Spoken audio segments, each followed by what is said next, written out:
me see if I can sum up and Yeah. get back to these temples. Yeah. I'm trying to be a good student. Yeah, that's it. That's how we get. To go over Yeah, this stuff. right. I want the temples. We were talking about the purpose of these temples. Mhm. We had established that these were temples were actually learning centers. of Exactly. Transformation. Transforming one from their lower or their physical into the spiritual plane. Now, I want you to do two things.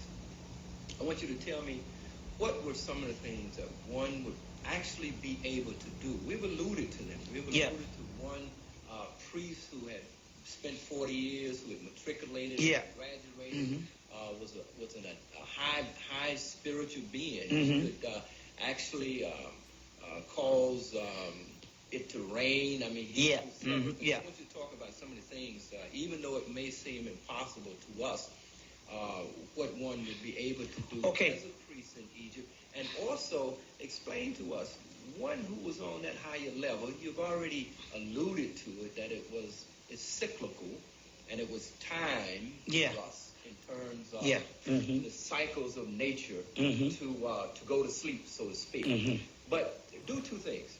Kind of allude to so we can get a picture of what we were in terms of how we lived within nature, what we were able to do, the process then of that stepping down, of that falling. Falling. And allowing then a lower entity to come in. Because this is the question that all young people ask. They said, damn it, if we once ruled the world, if we were the black men that we say we are, how do we let this white man we call a devil, this little imp, how do we let him rule us? Yeah. That's the question.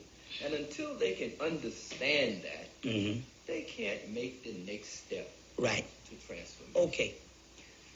First of all, the missing link is because when most Afrocentric scholars start off, they start with Egypt. Egypt is the way station.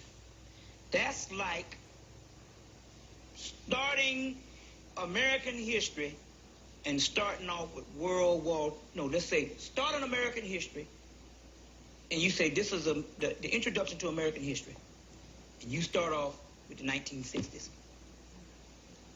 You see what I'm saying? You got over damn near 200 years that you have taken out. Well, starting off with Egypt is actually like starting off and leaving out almost 1 million years or more of development. But it's real key with Egypt because Egypt is the documentation on the earth of that 1 million years of development. But most of the people who start off, they thinking that it's just 2,000-3,000 years old. This stuff goes back further than that.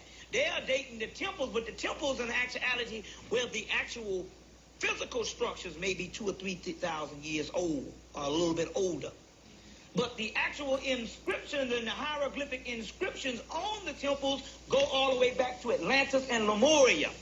We just showed that because we now got the carbon dated stuff from the South Pacific that's got Anpu, and that's an Egyptian god. So now, first of all, we need to know what were we before we got into this stage. Yes. At that particular time, we had complete contact with the gods. You had what is called detailed files that you go back and look at these movies. Anytime you see these science fiction movies, it's science fact. Everything that you see, Superman, Batman, or you see the Predator, you see the Predator, you see the Terminator doing, that's what we could do. We had what is called detailed files, which is called cosmic memory. So all the child had to do was to remember the cosmic memory. He had a library in his head. Not only did he have a library of knowledge in his head, he had the ability based on the black dot, which is the same stuff that is in the cosmos, to whatever he thought in his mind, he could make a reality, both in the physical and the spiritual. All what you see on the spiritual level is an idea. That you take a thought and you slow the vibrations down low enough, they'll come into physical matter. That's why the Holy Kabbalion, which is a part of the Tehutian literature, say the first law of nature is not self-preservation. That's a primitive man shit. The white man had to self-preserve himself for the simple fact he ain't got long here. He's on a linear perspective. We are secular people. You see what I'm saying? So, The first law of nature is the law of vibration. Everything in the universe vibrates, and what you see in the physical is slowed down vibrations. Now, based on our spiritual centers that is up, we could think a thought, and we could manifest that thought. You see what I'm saying? And we can manifest that thought. So that means when we're talking about what you say, what certain things we do, even when I explain the certain things that we can do, in actuality, I'm explaining limited things, because if you got full use of your mind, and the universe exists in the mind of God. And since is it not written in your law that ye are gods, John chapter 10, verse 34 to 36, then that also means in actuality the universe exists in the mind of man. That's the black dot, the universe be.